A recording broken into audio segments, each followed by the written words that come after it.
Tonight we have the remarkable story of a man who says when it comes to Los Angeles, the CIA hasn't always played by the rules. The agency has dealt drugs throughout this country for a long time.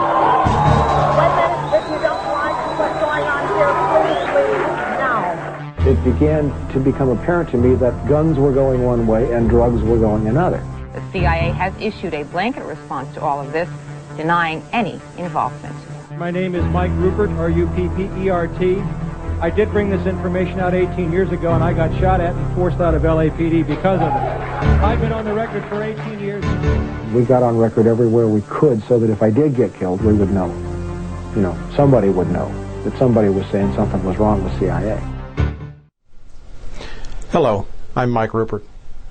It has been 28 months since the attacks of September 11th changed our world forever. As I wrote recently, the events in the 5 years following the attacks of 9/11 will determine the course of human history for the next 500 years. That prediction is proving to be true. Within 3 months of those attacks, I and my publication, From the Wilderness, had, using unimpeachable research materials, assembled a clear picture of what was driving world events. We had shown that the U.S. government had ample warning to have prevented the attacks and did not. We had shown that the U.S. and global economies were corrupt and on the verge of collapse, that the U.S. economy was particularly dependent upon the flow of hundreds of billions of dollars from the illegal drug trade. Since the U.S. occupation of Afghanistan in November 2001, at a time when the Taliban had destroyed more than 90% of all opium production, Afghanistan has, under CIA and U.S. military control, once again become the largest producer of the opium poppy, accounting for 70% of the world's supply. In spite of that, more than 2 million new Americans have become unemployed, and the total number of unemployed is higher than at any time since the Great Depression. According to the Reuters news service, the number of Americans living in poverty is 34.6 million. Most importantly, we accurately described something called peak oil. That is the fact that in 100 years, mankind has used half of all the oil and natural gas that has ever been created, and that from now on, the world will have to cope with ever-diminishing supplies of hydrocarbon energy, even as demand is increasing exponentially.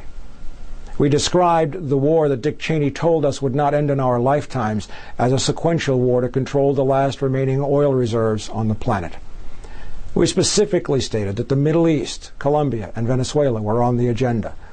We have been proved right on every count. And in the 2 years since I gave this lecture at Portland State University, our subscribers have benefited from more than 100 separate articles which have kept them ahead of the game.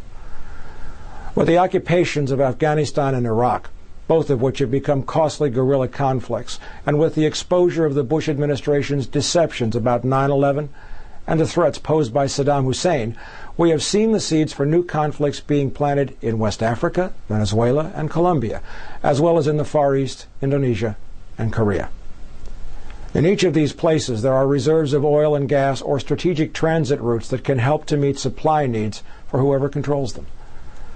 The endgame for all this struggle is China, whose oil imports were recently predicted by the Japan Times to increase by 500% before the year 2030. What we did not know at the time that we made this tape, a fact which was not known even to the oil companies who were drilling there, was that an anticipated bonanza of oil from the Caspian Sea basin and Kazakhstan was proving to be a major disappointment. As one oil expert told a May 2003 conference on peak oil in Paris, which I was attending, quote, 20 out of 25 wells sunk in the Caspian basin between 2000 and 2003 have resulted in dry holes. What was thought to be a reserve holding as much as 200 billion barrels of oil has shown itself to be a series of isolated pockets totaling no more than 40 billion barrels. Planet Earth consumes 1 billion barrels of oil every 11.5 days. That oil may never reach Western markets because of the drilling, pumping, and transportation investment required. As this realization came to pass, the oil reserves of the Middle East have become all the more important for the industrialized world. 60% of all recoverable oil is in the Middle East. That helps to explain the sudden shift in U.S. policy away from Afghanistan and towards Iraq in 2002. It also explains the desperation behind the sloppy and fraudulent efforts to get the U.S. into Iraq at whatever cost, even if that prevented the re-election of the Bush administration or its exposure to impeachable charges over forged documents, the outing of CIA counter-terror personnel, and many other criminal activities. 11% of all recoverable oil in the world is in Iraq. In the meantime, in spite of some resistance by the U.S. Congress and state and local governments against the Patriot Act, American civil liberties continue to be trashed. New laws, such as the Homeland Security Bill, permit the U.S. government to forcibly vaccinate American citizens against their will and then prosecute them as criminals if they refuse to accept untested vaccines. This, even as the vaccine makers have been granted absolute legal immunity if you or your family drop dead after receiving the shots, there's no one to sue. And critical shortages of natural gas have prevented the building of new electrical generating infrastructure and threatened the production of commercial fertilizers as food production for an exploding population becomes a critical issue.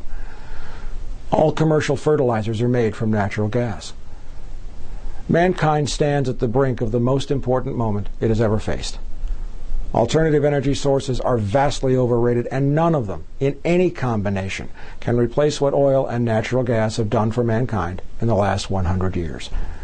Even if they could, the infrastructure and investment and building needed to implement these solutions should have begun 30 years ago, when the United States passed its own irreversible peak of production. Since I gave this lecture on the truth and lies of 9/11, I have given more than 35 additional lectures in 7 countries around the world, from Australia to Germany. With each lecture, I have updated this presentation with new material, and, sadly, not once have I had to say that we had it wrong from the start. So please, sit back now and watch our film, The Truth and Lies of 9/11, and begin to understand how deeply all of our lives are threatened. Then come join us at FromTheWilderness.com and become one of our more than 12,000 subscribers. With each new subscription, our ability to bring you better and more comprehensive reporting expands, even as the world becomes a more dangerous place to live. The answers, our children's answers, can only be found when we come to understand the real map that we are traveling on.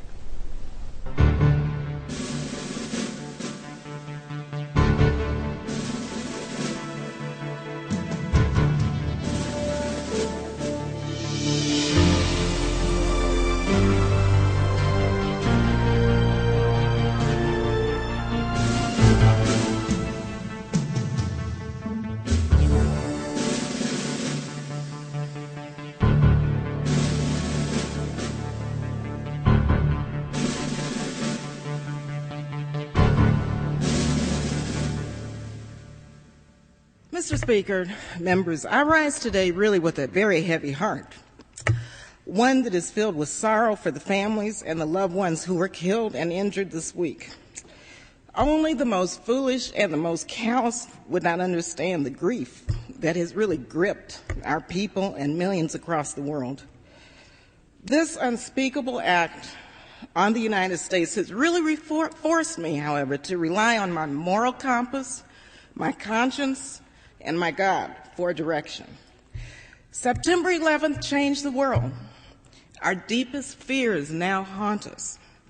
Yet I am convinced that military action will not prevent further acts of international terrorism against the United States.